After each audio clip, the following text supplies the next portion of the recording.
இன்றைய வேளாண் ஆலோசனை நேரத்தில் நாமக்கல், சேலம், தருமபுரி, கிருஷ்ணகிரி ஆகிய மாவட்ட விவசாயிகளுக்கான வேளாண் ஆலோசனை.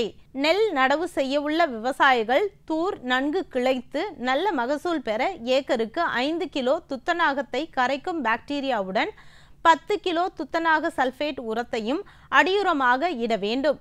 மேலும் துத்தநாக சல்பேட் உரம் மற்றும் பாக்டீரியாவை ஒன்றாக இணைத்து இடக்கூடாது.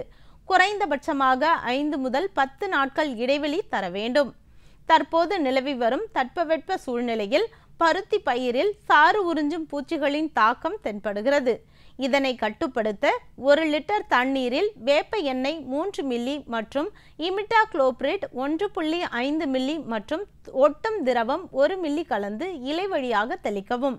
வாழையில் மகசூலை அதிகரிக்க ஏக்கருக்கு 2 கிலோ என்ற அளவில் வாழை பூஸ்டரான பனானா சக்தி மருந்தை 200 லிட்டர் தண்ணீரில் கலந்து வாழை நட்ட 3, 5 மற்றும் 7ஆம் மாதங்களில் இலைவழி தெளிப்பு செய்ய வேண்டும்.